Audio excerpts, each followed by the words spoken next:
Once upon a time there were two merchants, who were friends.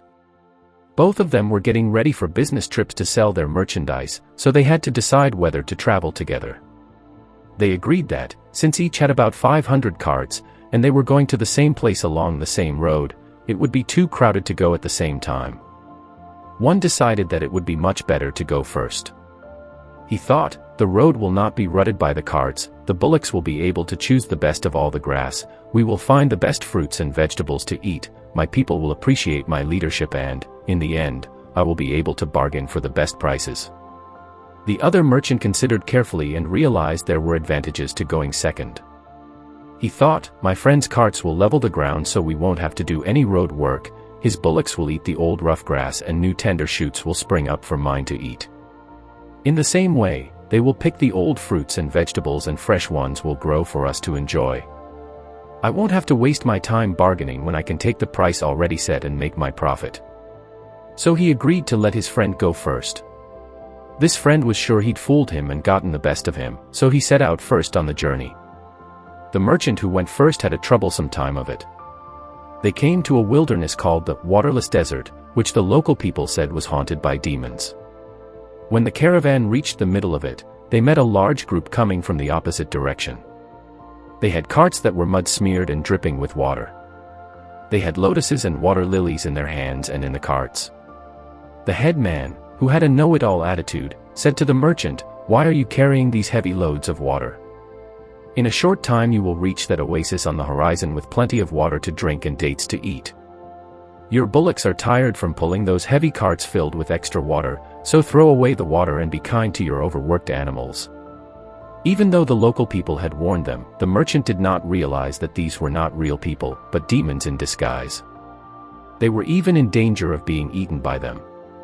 Being confident that they were helpful people, he followed their advice and had all his water emptied onto the ground. As they continued on their way they found no oasis or any water at all.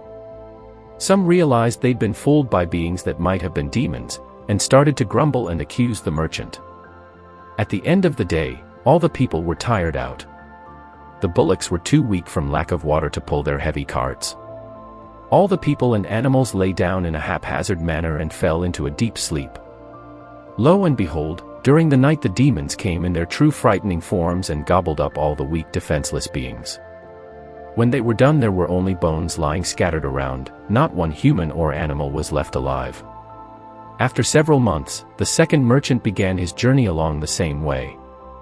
When he arrived at the wilderness, he assembled all his people and advised them, "This is called the waterless desert, and I have heard that it is haunted by demons and ghosts. Therefore we should be careful. Since there may be poison plants and foul water, don't drink any local water without asking me." In this way they started into the desert. After getting about halfway through, in the same way as with the first caravan, they were met by the water-soaked demons in disguise. They told them the oasis was near and they should throw away their water. But the wise merchant saw through them right away. He knew it didn't make sense to have an oasis in a place called waterless desert. And besides, these people had bulging red eyes and an aggressive and pushy attitude, so he suspected they might be demons. He told them to leave them alone saying, "We are businessmen who don't throw away good water before we know where the next is coming from." Then seeing that his own people had doubts, the merchant said to them, "Don't believe these people, who may be demons, until we actually find water. The oasis they point to may be just an illusion or a mirage. Have you ever heard of water in this waterless desert? Do you feel any rain wind or see any storm clouds?" They all said, "No," and he continued, "If we believe these strangers and throw away our water, then later we may not have any to drink or cook with. Then we will be weak and thirsty and it would be easy for demons to come and rob us, or even eat us up. Therefore, until we really find water, do not waste even a drop." The caravan continued on its way and, that evening, reached the place where the first caravan's people and bullocks had been killed and eaten by the demons. They found the carts and human and animal bones lying all around. They recognized that the fully loaded carts and the scattered bones belonged to the former caravan. The wise merchant told certain people to stand watch around the camp during the night.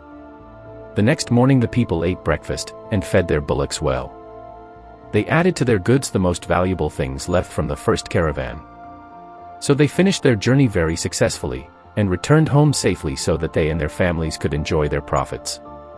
The moral is, one must always be wise enough not to be fooled by tricky talk and false appearances.